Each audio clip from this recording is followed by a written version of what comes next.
കലോത്സവം വേദി 2-ൽ ആൺകുട്ടികളുടെ ഭരതനാട്യം തുടങ്ങാൻ വൈകിയ വേളയിൽ ക്യാമറ കണ്ണുകൾ പകർത്തിയ ചില രസകരമായ കാഴ്ചകൾ കാണാം. വേദി 2 പാരിജാതം നടക്കാനിരിക്കുന്നത് രാവിലെ 11-ന് നിശ്ചയിച്ച ഹയർ സെക്കൻഡറി വിഭാഗം ആൺകുട്ടികളുടെ ഭരതനാട്യം. പക്ഷേ മത്സരിക്കാൻ വേദിയിൽ ആരും എത്തിയിട്ടില്ല. കുറച്ചുകൂടെ കാത്തിരിക്കാം, ആരെങ്കിലും വന്നാലോ.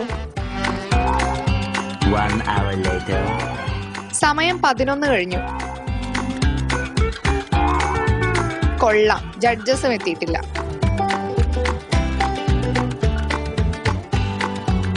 ഒടുവിൽ സമയം 12.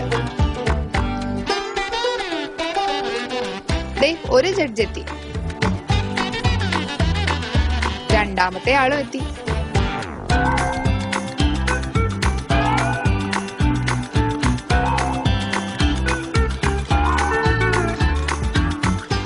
അങ്ങനെ അതിലൊരു തീരുമാനമായി.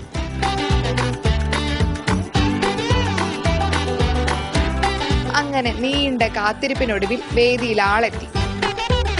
സദസ്സും നിറഞ്ഞു. ചേട്ടാ, പരിപാടി തുടങ്ങി, ആൾക്കാരും വന്നു. നമുക്ക് പോയാലോ? കലോത്സവ വേദിയിൽ നിന്നും ക്യാമറ പേഴ്സൺ ബബീഷ് കക്കോടിക്കൊപ്പം നജ്മ മജീദ്, മീഡിയ 1.